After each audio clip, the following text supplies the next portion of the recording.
하나님께서 오늘도 우리와 함께 하셔서 주님이 주시는 평안으로 평안하고 주님이 주시는 이 소명으로 충만케 하셔서 주의 뜻을 이루게 하실 줄로 믿습니다. 신앙생활을 크게 보면 교회생활, 가정생활, 사회생활로 나눠 볼 수 있습니다. 어떤 분들은 교회생활만 신앙생활이라 이렇게 착각하고 계시는 분들이 계시는데 그렇지 않습니다. 신앙생활이란 우리의 삶의 모든 영역을 신앙으로 사는 것을 얘기하는 것입니다.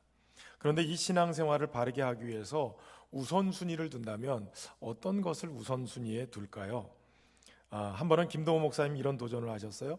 교회생활과 또 가정생활 중에 무엇이 중요한가? 그러면서 자신의 경우를 보면 가정생활이 더 중요하더라 이렇게 얘기하셨어요. 목사님이 교회보다 가정이 더 중요하다고 얘기한다니 이게 좀 의아하실 수 있는데 이유인즉슨 이렇습니다.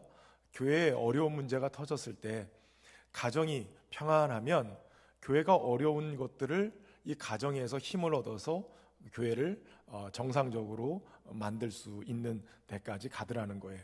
그런데 교회는 평안했는데 가정에서 문제가 나니까 신앙생활하는데 굉장히 어려움을 많이 겪게 되더라는 겁니다. 예배생활 자체가 은혜를 누릴 수 없을 정도로 굉장히 많이 피폐해지더라는 거예요. 그래서 자신은 가정이 평안해야 교회도 평안할 수 있다라고 생각한다는 거예요.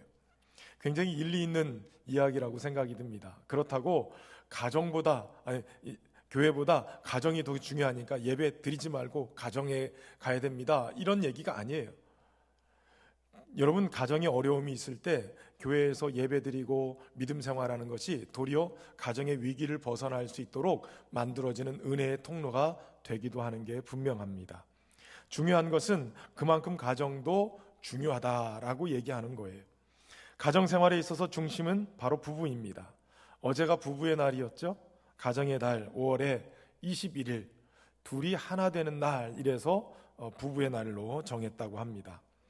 그런데 오늘 우리가 생각해 볼 것은 성경은 이 부부에 대해서 굉장히 각별하게 생각을 하고 있는데 그 이유가 구약시대부터 하나님과 그 백성의 관계를 부부로 얘기하고 있다는 거예요.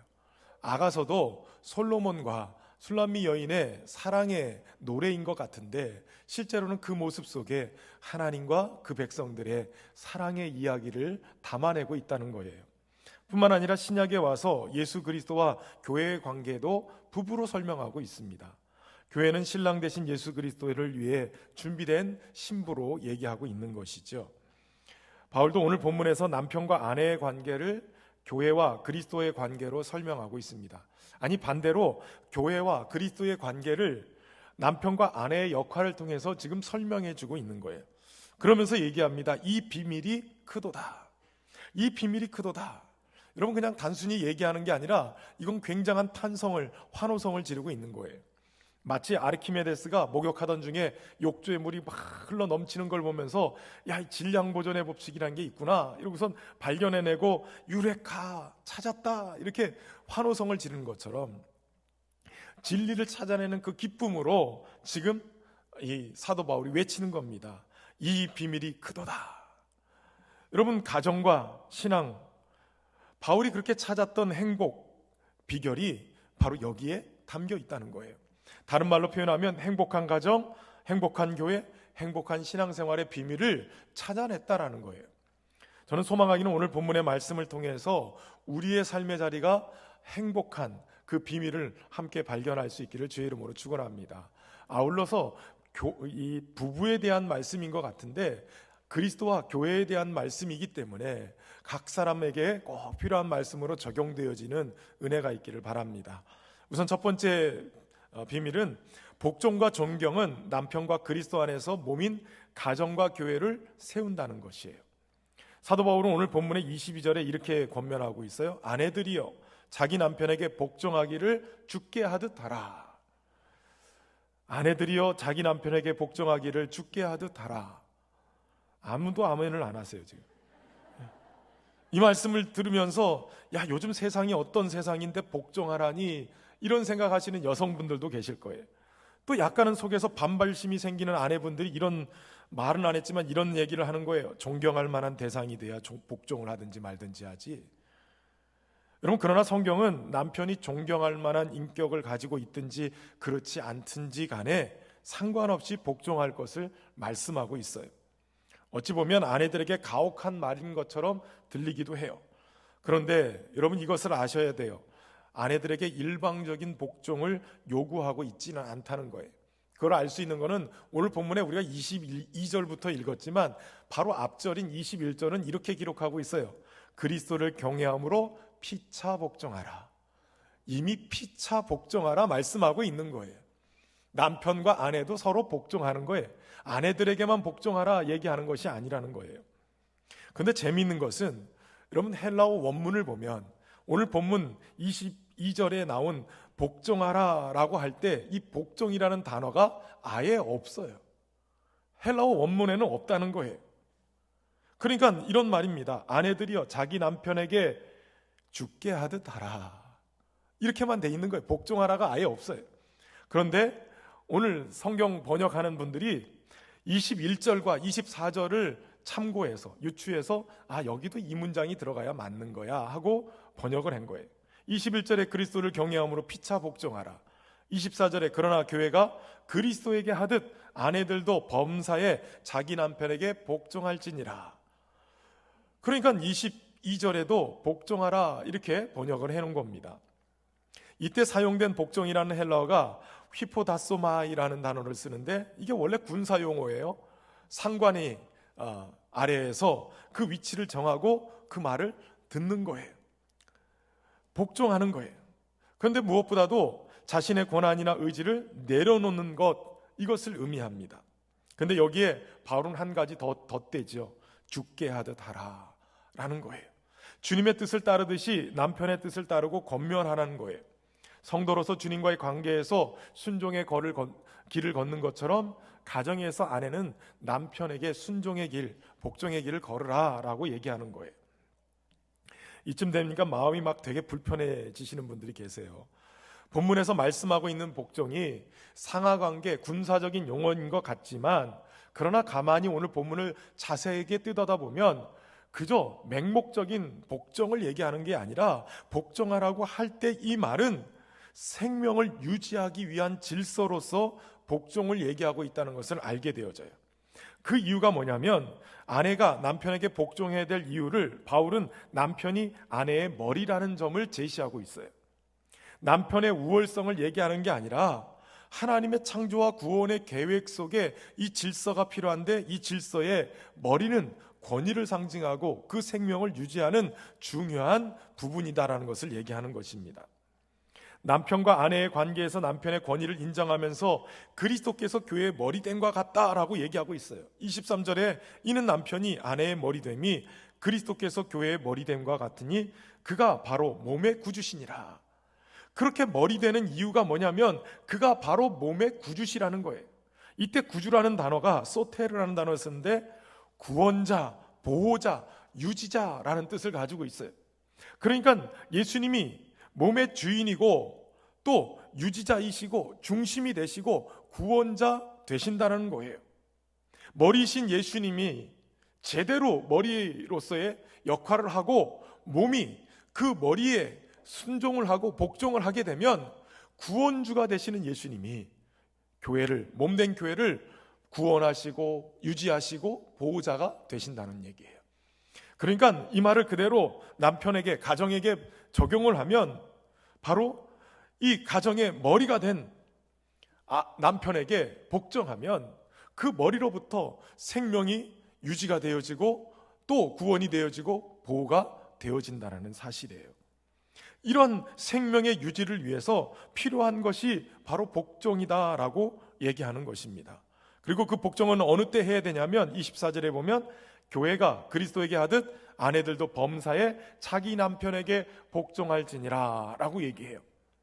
여기서 한 가지 문제가 있죠. 교회가 범사에 그리스도에게 복종하듯이 매 순간 교회는 그리스도에게 복종해야 돼요.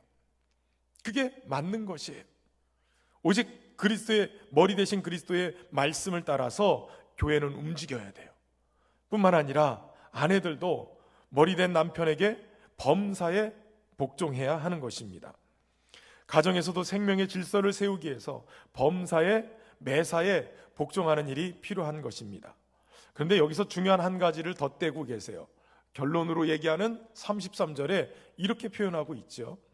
그러나 너희도 각각 자기 아내 사랑하기를 자신같이 하고 아내도 자기 남편을 존경하라. 앞에서는 복종하라 라고 얘기했는데 지금 본문에서는 이 복종이 존경하라로 바뀌어 있는 것을 보게 되어져요. 그러니까 복종이라는 말 안에는 존경이라는 마음이 담겨 있어야 한다는 사실입니다. 복종도 열받는데 존경하라 하니까 더 열받으시는 분들이 계세요. 그런데 여러분, 이 존경이라는 말은 단순히 상명하복의 관계의 복종이 아니라, 그러한 존경이 아니라 바로 남편의 권위에 대한 인정과 그것에 대한 존경을 나타내주고 있는 것이에요. 그러니까 남편에 대한 아내의 복종은 아내의 가정의 머리로서 남편에 대한 존경을 담아서 복종하는 거예요. 여러분, 대부분의 남편들은 아내에게 존경받기를 원해요. 칭찬을 통해서 아내에게 인정받기를 원한다는 거예요. 그런데 아내들은 더 좋은 남편 만들기 위해서 칭찬보다는 잘못된 점을 지적해요. 마치 평강공주 증후군을 앓은 것 같아요. 내 바보 같은 남편 온달장군을 만들어야 된다, 이런 사명감을 가지고 있는 거예요. 어떤 한 가정사역자가 이런 말을 했어요. 여자는 내 남자를 최고의 남자로 만들기 위해 태어났다.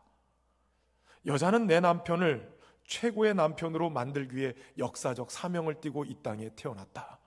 이런 사명선언서를 외치는 것과 같아요. 그래서 남편이 최고가 되기까지 아내들은 만족하지 못하고 남편이 잘하는 10가지보다 남편이 못하는 한 가지를 자꾸 지적하는 거예요. 내 남편이 이것만 잘하면 온달장군이 될 텐데, 이런 생각을 가지고 자꾸 남편들을 힘들게 해요. 그 결과 남편들은 아내들로부터 인정받고 존경받는 것을 하지 못하니까 더 갈급해지는 거예요. 칭찬받고 인정받기를 원하는 거예요. 에머슨 에거리치라는 분이 쓴 그 여자가 간절히 바라는 사랑, 그 남자가 진심으로 원하는 존경이라는 책에 보면 아내는 감정이 따라주지 않아도 의지적으로 남편을 존경하기로 결단하고 수고에 대한 감사를 표현하고 작은 장점이라도 애써 찾아내서 인정과 칭찬의 말을 하는 것이 필요하다고 가르쳐요. 많은 남편들이 스스로 느끼는 남편으로서의 가치를 어디서 발견하냐면 바로 아내가 자신을 인정하고 칭찬하고 존경하고 있느냐, 여기서 발견하는 거예요. 여러분, 남자들은 생각보다 연약해요. 절대 티를 내지 않지만 아내의 인정과 존경에 목말라 하고 있어요. 남편들은 아내가 불평하고 행복해 하지 않으면 어떤 생각을 하냐면 굉장히 무능력감을 느껴요. 그리고 자신이 아내를 행복하게 하지 못했다라는 그 자책과 절망, 심지어는 분노까지 느끼는 거예요.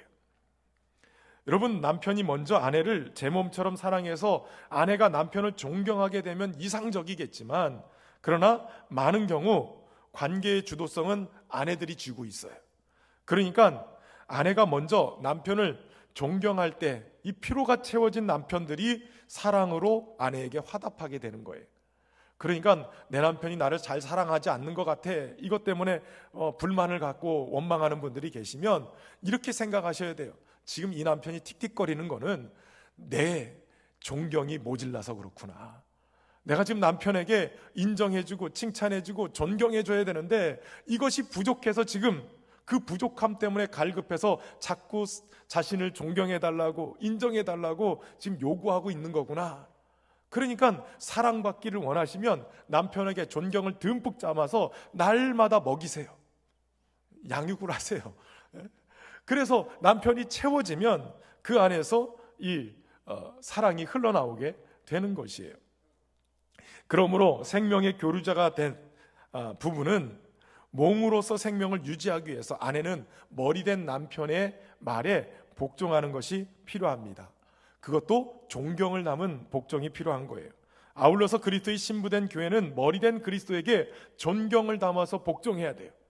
주님의 말씀을 따라서 순종할 뿐만 아니라 우리 주님을 찬양하는 데 열심을 내야 돼요. 주님을 자랑하고 높여드리고 또 주님을 기쁘게 하는 그 일들을 행해야 하는 것입니다. 이렇게 될 때 행복한 가정, 행복한 교회가 되는 거예요. 저와 여러분의 삶에 이 주님이 주시는 지혜를 얻어서 존경을 담은 복종을 통해서 행복해지는 가정, 행복해지는 교회 만들어가기를 주의 이름으로 축원합니다. 두 번째 깨닫는 것은 사랑은 교회와 아내를 깨끗하게 하고 거룩하게 하여 영광스럽게 한다는 사실이에요. 바울은 이제 남편에게 교훈합니다. 25절에 보면 남편들아 아내 사랑하기를 그리스도께서 교회를 사랑하시고 그 교회를 위하여 자신을 주신 같이 하라. 여러분, 그리스도께서 교회를 사랑하시고 교회를 위해 자신의 목숨을 내어주셨듯이 아내를 사랑하라고 지금 권면하고 있는 거예요. 이쯤 되면 남편들도 이런 얘기를 마음속에 할 거예요. 사랑받을 짓을 해야 사랑하지. 그러나 여러분, 성경은 분명히 아내가 사랑스러운 행동을 할 때만 사랑해라 라고 얘기하지 않아요. 도리어 아내에게 가장 필요한 것이 사랑이기 때문에 이 사랑을 표현하라 라고 얘기하는 겁니다. 심지어는 그리스도이신 예수께서 바로 교회를 위해서 자신의 전부를 온전히 내어준 것처럼 아내를 사랑하라는 거예요. 이것은 바로 그리스도의 십자가 사건을 떠오르게 하지요. 그러니까 아내를 향한 남편의 사랑은 예수님이 그렇게 십자가의 고난을 겪으시면서 자신의 모든 생명을 내어주신 것처럼 그렇게 사랑하라는 거예요. 여러분, 아내 사랑하는 것이 십자가를 지는 것 같은 고생이 될 수도 있다는 사실을 기억할 필요가 있어요. 설교를 준비하는데 갑자기 은혜로운 찬양이 떠올랐어요. 내 주를 가까이 하게 함은 십자가 짐 같은 고생이나 아내를 사랑하는 것 십자가 짐 같은 고생이나. 그러나 내 일생 소원은 늘 찬송하면서 주께도 나가기를 원합니다. 찬송을 부르는데 자꾸 그렇게 적용이 되는 거예요. 내 고생하는 건 옛 야곱이 돌베개 베고잠 갔습니다. 때로는 아내에게 쫓겨나서 방황하게 될 때, 어떤 때는 광야를 살아가는 것처럼 그렇게 살아가는 삶을 살 때, 그래도 꿈에도 소원은 주께도 가까이 나가기를 원합니다. 그렇게 사랑해내면 주님께 가까이 가게 된다는 사실이에요. 그러므로 어려움을 겪고 있는 우리 남편들, 어려울 때마다 이 찬송을 놓지 않고 부르시기 바랍니다. 찬송가 338장이에요.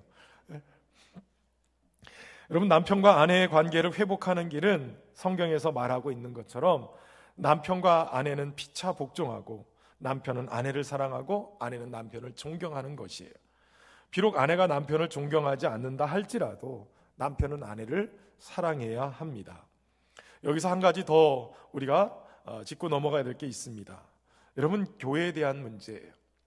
아내가 사랑만 존경하지 못하고 사랑받을 만한 그러한 일을 하지 못해도 사랑하라 라고 얘기했는데, 주님의 신부된 교회 어떨까요? 사실 교회를 보면, 여러분, 신현교회가 참 좋은 소문 났다 그래서 찾아왔는데 에게 이런 분들도 계실지도 모르겠어요. 문제없는 교회 없어요. 여러분, 교회는 사실 용서받은 죄인들이 모이는 곳이에요. 예수님을 믿음으로 용서받아서 의롭다고 하나님께서 칭해 주셔서 의인이다라고 얘기하지만 그 의인이 처음부터 잘해서 의인이 된 게 아니에요. 정말 칭찬받을 만한 사람이 아니에요. 본질상 죄인이었던 자들이 의인이라고 여겨짐을 받은 거예요. 그러니까 때로는 예수님을 믿는데도 우리 속에 남아있는 이 죄성과 습관들이 계속해서 주님이 기뻐하시는 일보다는 때로는 무너지고 넘어져서 죄 짓는 일들을 하기도 하고 형편없이 무너져 있는 믿음의 모습을 보이기도 하는 거예요.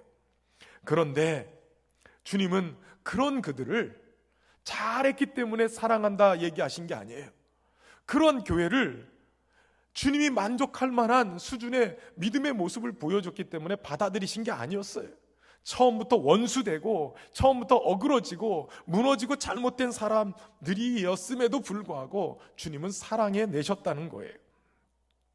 이 땅에 완벽한 교회는 하나도 없어요. 여러분, 왜 그런 줄 아십니까? 바로 문제가 있는 내가 그 교인이기 때문에 그래요. 내 자신을 가만히 살펴보면 늘 믿음이 좋을 때만 있는 게 아니라 한없이 넘어지고 자빠지고 무너지는 내 모습을 보잖아요. 그러니까 내가 바로 그 교회이기 때문에 그 교회는 문제가 있을 수밖에 없어요. 그럼에도 불구하고 문제 있는 주님의 신부인 교회를 주님은 포기하지 않고 사랑하셨다라는 거예요. 여러분, 구약에 호세아 선지자라는 선지자가 있습니다. 처음 부름받을 때 이 호세아 선지자는 굉장히 당황스러운 사명을 받습니다.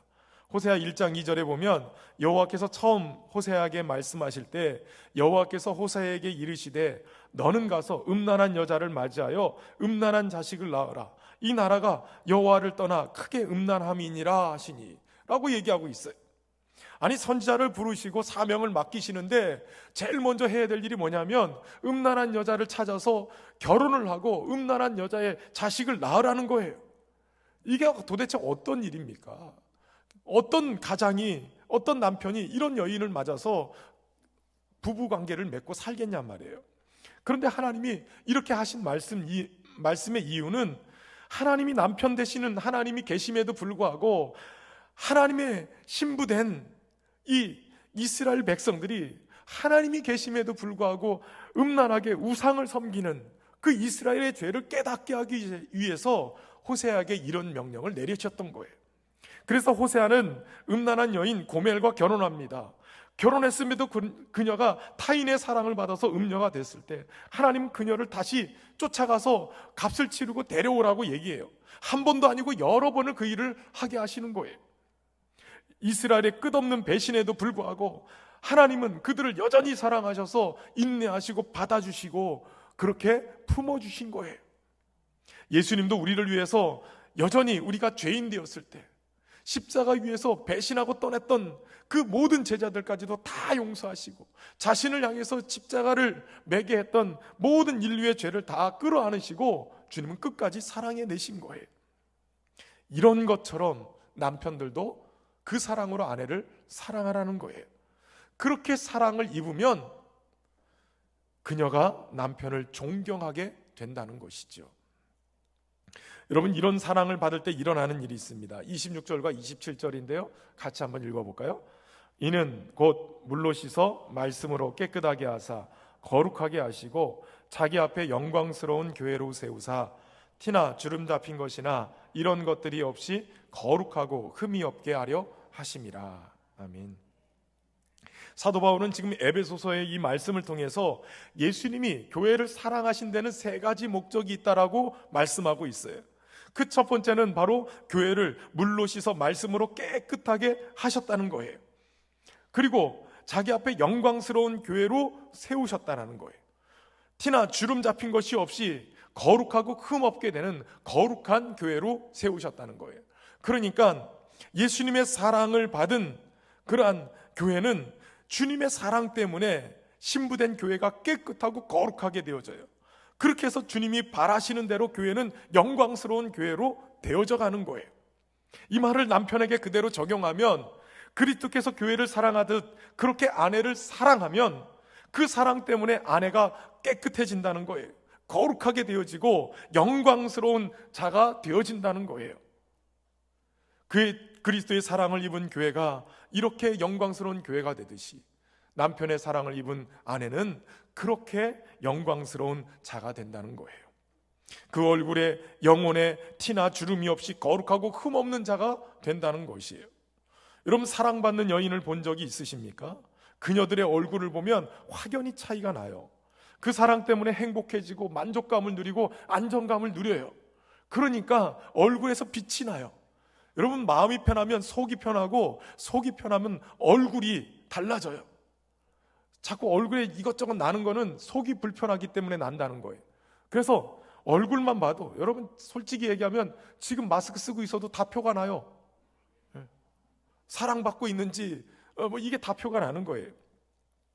그 사랑 때문에 얼굴에 미소를 머금고 그 행복 때문에 흥얼거리는 노랫소리가 가정에 넘치면서 가정에 향기가 나기 시작하는 거예요. 여러분, 아내들은 남편의 섬세한 배려와 관심을 바라고 있어요.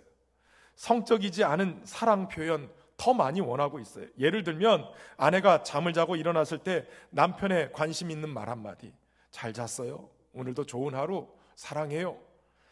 오그라들지만 그러나 이런 표현들을 아내들은 원한다는 거예요. 죽을 것 같아서 나는 못하겠습니다. 죽으세요. 예수님이 십자가에서 죽으셨잖아요. 그 사랑으로 죽음으로 표현한 거예요. 죽을 것 같아도 그냥 죽고 그렇게 하시면 돼요. 예, 하신다고 그러시네요. 여러분, 작은 행동과 언어의 표현을 통해서 아내들은 내 남편이 지금 나를 사랑하고 있구나, 이걸 느낀다는 거예요. 남편의 말과 행동을 통해서 내가 지금 참 소중하구나, 내가 귀하게 여김을 받고 있구나, 내가 사랑받고 있구나, 이렇게 생각하면서 그 안에서 안정감을 누리게 되는 거예요. 여러분, 바울은 이 비밀이 크기에 28절에서 한 번 더 아내를 사랑하라고 권고합니다. 이와 같이 남편들도 자기 아내 사랑하기를 자기 자신과 같이 할지니 자기 아내를 사랑하는 자는 자기를 사랑하는 것이라. 남편들이 아내를 사랑하면 자기 자신을 사랑하는 것과 같대요. 왜냐하면 이미 아내와 한 몸이 됐기 때문에 그렇지요. 자기 자신을 사랑하는 자들, 그러니까 아내를 사랑하면 자기 자신을 사랑하는 거고, 아내를 미워하면 자기 자신을 미워하는 거예요. 결국은 나를 위하는 삶이 아내를 사랑하는 삶이라는 것이에요. 왜 그러냐면 여러분, 29절부터 30절에 이렇게 얘기합니다. 누구든지 언제나 자기 육체를 미워하지 않고 오직 양육하여 보호하기를 그리스도께서 교회의 함과 같이 하나니 우리는 그 몸의 지체임이라 라고 얘기하고 있어요. 여러분, 그리스도께서 교회를 양육하고 보호하신대요. 왜냐하면 교회가 그분의 몸이기 때문에 그래요. 그분의 사랑이 교회를 성장하도록 돕고 양육하고 보호하며 돌보고 있는 거예요. 우리를 위해서 십자가에서 죽으신 예수님의 이 희생적이고 헌신적인 사랑이 교회를 새롭게 하고 변화하게 하고 또 성장하게 만드는 동력이 된다는 거예요. 그러므로 교회는 끊을 수 없는 주님의 사랑 안에 거해야 되는 거예요. 로마서 8장 38절에 내가 확신하노니 사망이나 생명이나 천사들이나 권세자들이나 현재일이나 장래일이나 능력이나 높음이나 깊음이나 다른 어떤 피조물이라도 우리를 우리 주 그리스도 예수 안에 있는 하나님의 사랑에서 끊을 수 없느니라. 하나님의 사랑은 여전히 끊을 수 없이 우리를 향해서 쏟아지고 있는 거예요. 우리는 날마다 새로워지기를 기대합니다. 그러나 삶의 변화는 오직 주님의 사랑 안에서만 가능한 거예요. 여러분, 우리가 예배하고 주님 앞에 나가는 그 모습은 주님께 찬양과 존경을 올려드릴 때 주님의 사랑이 우리 안에 쏟아지는 거예요. 그 사랑으로 충만할 때 거룩하고 깨끗해지고 영광스러워지게 되는 거예요. 뿐만 아니라 주님의 말씀대로 남편들이 그 사랑을 아내들에게 쏟아놓게 되면 가정이 변하기 시작하는 거예요.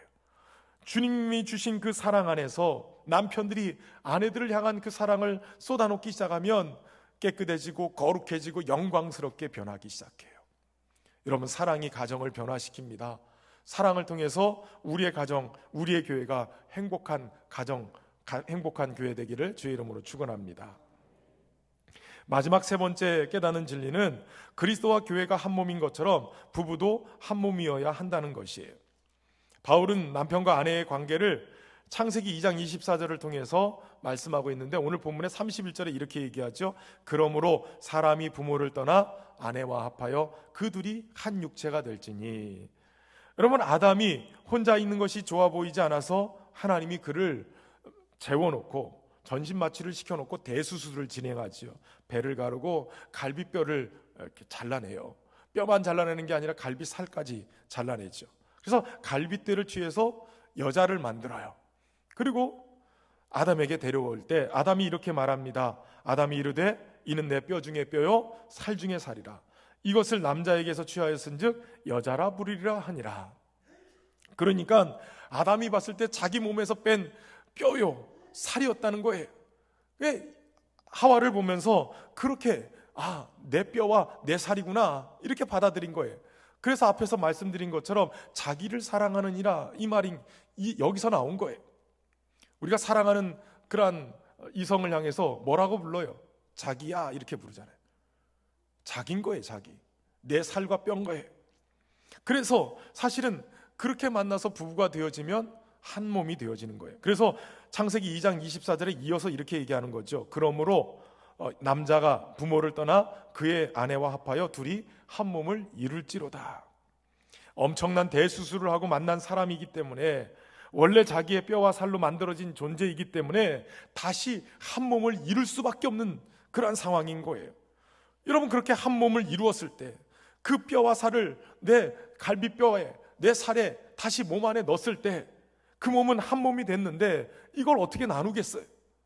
그걸 분리하는 것은 유일한 한 분이 계세요. 하나님밖에는 그걸 못하는 거예요. 그것을 사람의 손으로 하려니까 뼈와 살을 분리해야 되니까 너무나도 큰 상처가 되는 거예요. 그저께 페이스북을 보다 보니까 유기성 목사님의 칼럼에 이런 글이 실렸어요. 심각하게 이혼을 생각하는 남자 성도가 있었습니다. 어머니를 모시고 살게 되면서 아내와 문제가 생기기 시작했답니다. 어머니를 모시고 산 지 1년 정도가 지났는데 어머니와 아내가 돌이킬 수 없을 정도로 관계가 나빠졌대요. 그래서 아내에게 이혼하자고 얘기했다는 거예요. 그리고 목사님한테 얘기하는 거예요. 어머니와 헤어질 수는 없는 것 아니겠습니까? 이 말은 어머니와의 관계는 헤어질 수 없는 관계입니다 라고 설정을 했다는 거예요. 그때 목사님이 그 성도님에게 물었대요. 아내와는 한 몸인 것을 믿습니까? 그러니까 깜짝 놀라면서 한 번도 그런 생각을 안 해봤다는 거예요. 여기 문제가 생긴 거예요. 여러분, 어머니와는 헤어질 수 없는 관계다, 이걸 전제로 해놓고 있어요. 그리고 아내와는 얼마든지 헤어질 수 있는 존재다, 이렇게 해놓으니까 문제가 거기서 이상하게 풀어지는 거예요. 근데 아내와는 한 몸이다 라고 얘기하면 이것 또한 헤어질 수 없는 존재인 거예요. 어머니와 헤어질 수 없는 것처럼 아내와도 헤어질 수 없는 그런 존재다라고 딱 설정하면 그 뒤부터 다른 방안이 나올 수 있게 되는 건데, 여기는 헤어질 수 없고 여기는 헤어질 수 있다라고 얘기하니까 이상하게 흘러가는 거예요. 그래서 한 몸인 것을 분명하게 믿고 사는 것이 필요한데, 여기서 중요한 것은 여러분, 많은 아내들이 남편에게 복종하라 이러니까 이걸 자존심의 문제로 자꾸 받아들여요. 그런데 또 남편들도 예수님이 하신 것처럼 아내를 사랑하라 하는 이 말도 건성으로 들어요. 그런데 한 몸이라는 말씀을 믿기 시작하면 이것은 자존심의 문제도 아니고 건성으로 넘어갈 문제도 아니에요. 왜냐하면 여러분, 몸이 머리가 하자는 대로 움직이는 게 잘못된 겁니까? 도리어 건강한 모습 아니에요? 몸이, 머리가 야 일어나자 하는데 데모를 일으켜요. 난 죽어도 못 일어나겠다. 그럼 가셔야죠. 이게 심각해지는 거예요. 이게 문제가 되는 거예요. 자존심의 문제가 아니라 건강한 거예요. 머리가 하자는 대로 몸이 따르는 건 건강한 거예요. 남편에게 예수님이 하신 것처럼 아내를 사랑해야 된다, 그 말은 예수님이 우리의 죄를 짊어진 것처럼 아내의 허물과 죄를 대신 짊어져야 되는 존재가 남편이라는 거예요. 이렇게 사랑해야 된다는 거예요. 이것도 여러분 가만히 잘 생각해 보세요. 딸이 어느 날 이웃집 아저씨한테 막 혼나고 있어요. 뭔가 잘못해서 쩔쩔매고 있어요. 그러면 어떡할까요? 부모라면 아이를 뒤로 감추고 무슨 잘못했는지 죄송합니다, 제가 아버지로 잘못 가르쳤나 봅니다, 책임은 제가 질 테니까 아무 말도 하지 마시고 저에게 뭐라고 해주십시오, 이렇게 커버하지 않겠어요? 어느 아버지가 그렇게 하려고 결심하고 또 애를 쓰는 거 볼 수 있겠어요? 그냥 저절로 되는 거예요. 아버지면, 부모면 저절로 되는 게 이 모습인 거예요. 여러분, 그렇게 딸에게 할 수 있다면 아내에게도 그렇게 해야 되는 건 맞지 않습니까? 한 몸임을 믿으면 아내가 뭘 잘못하고 문제가 생겨도 그 죄를 내가 담당하고 용서하고 품어내는 것이 남편이 해야 될 일이에요. 그러니까 부부 사이에 복종하고 사랑하는 것, 이것은 억지로 지켜야 되는 계명이 아니라 저절로 되어지는, 한 몸일 때, 이 한 몸이라는 것을 알게 되어질 때 저절로 되어지는 하나님의 생명의 지혜인 것이에요. 비록 남편이 아내를 사랑하지 않는다 할지라도 아내는 남편을 존경해야 돼요. 교회가 예수님에게 복종하는 것이 당연한 것처럼 아내는 남편에게 복종하고 교회의 머리로서 또 존경해야 돼요. 그럴 때 남편의 사랑이 회복됩니다. 남편은 자신을 존경하지 않는 아내까지도 사랑하라고 부름을 받았어요. 아내는 자신을 사랑하지 않는 남편에게도 복종하라고 부름을 받은 거예요. 이 둘이 결합하여서 한 몸을 이루는 것, 이것이 가만히 보니까 큰 비밀인 거예요. 32절에 이 비밀이 크도다. 나는 그리스도와 교회에 대하여 말하노라. 아내와 남편에 대한 이야기를 하다가 깨달으니까 이게 그리스도와 교회에 대한 이야기구나. 이게 얼마나 큰 비밀인가. 한 몸이라는 것을 통해서 이런 진리를 깨닫게 하시는구나, 이렇게 알게 되는 거예요. 여러분, 결혼 생활이, 가정 생활이 복음 안에서 이루어지면 하나님의 놀라운 비밀을 그 속에서 깨닫게 되어지고, 그 속에서 함께 이 교회와 그리스도의 관계도 깨닫게 되어지는 거예요. 근데 중요한 것은 오늘 본문의 33절 마지막이에요. 사실 오늘 본문의 33절에는 그러나 이렇게 시작하고 있어요. 그러나 여러분, 킹 제임스 버전이라는 이 영어 성경을 우리나라 말로 번역한 그런 성경이 있어요. 킹 제임스 흠정역이라는 그런 번역 성경인데, 이 문장을 그대로 제가 읽어드리면 이렇습니다. 그럼에도 불구하고 너희 각 사람이 자기를 사랑하듯 개별적으로 자기 아내를 사랑하고 아내도 주의하여 자기 남편을 존경할지니라. 우리나라 번역 성경에는 그러나 그랬는데, 지금 큼정에게는 그럼에도 불구하고 라고 얘기하고 있어요. 킹 제임스 버전의 영어 성경은 neverthelessly 이 단어를 쓰고 있다는 거예요.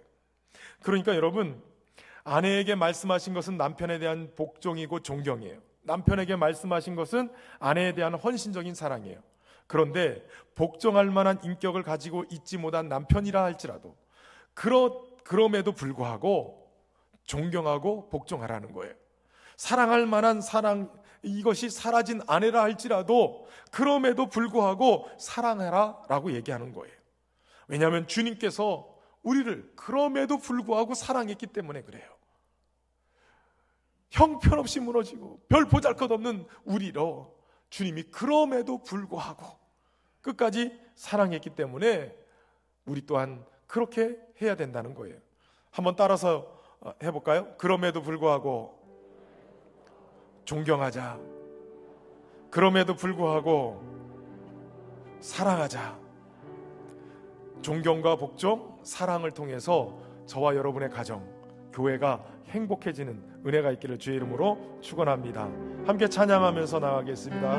마음속에 어려움이 있을 때, 마음속에 어려움이 있을 때, 마음속에 어려움이 있을 때, 마음속에 어려움이 있을 때, 주님 내게 먼저 오사 내 마음을 만지고, 주님 앞에 나올 수 없을 때, 주님 앞에 나올 수 없을 때, 주님 앞에 나올 수 없을 때, 주님 앞에 나올 수 없을 때, 주님 날 먼저 하시네. 그럼에도 불구하고 날 사랑하시는 내 하나님의 사랑이 나의 모든 걸 덮고, 그럼에도 불구하고 날 안아주시는 내 하나님을 부를 때 아버지라 부르고, 그럼에도 불구하고 날 사랑하시는 내 하나님의 사랑에 나의 모든 걸 덮고, 그럼에도 불구하고 날 안아주시는 내 하나님을 부를 때 아버지라 부르죠. 하나님 감사합니다. 우리가 하나님 앞에 불성실하고 부족한 믿음에도 불구하고 우리를 사랑하시고 그 사랑으로 우리의 허물을 덮으시고 용서하시고 사랑해내신 그 하나님을 우리의 아버지로 부르며 우리의 신랑 되신 주님을 부를 수 있도록 인도하심에 감사합니다. 오늘 주신 말씀대로 깨닫고 복종하며 존경하며 살아가게 하시고 주님이 사랑하신 것처럼 그렇게 또 사랑하는 우리 모두가 되게 하여 주옵소서. 그러므로 우리의 가정과 교회가 하나님이 원하시는 깨끗하고 거룩하고 그렇게 영광스러운 그러한 자리로 나아갈 수 있도록 은혜 베푸시고 주님의 사랑과 보호함 속에 성장해 갈 수 있도록 은혜를 베풀어 주옵소서. 하나님의 은혜 가운데 함께 하시기를 간절히 소망하며 예수님의 이름으로 기도하옵나이다.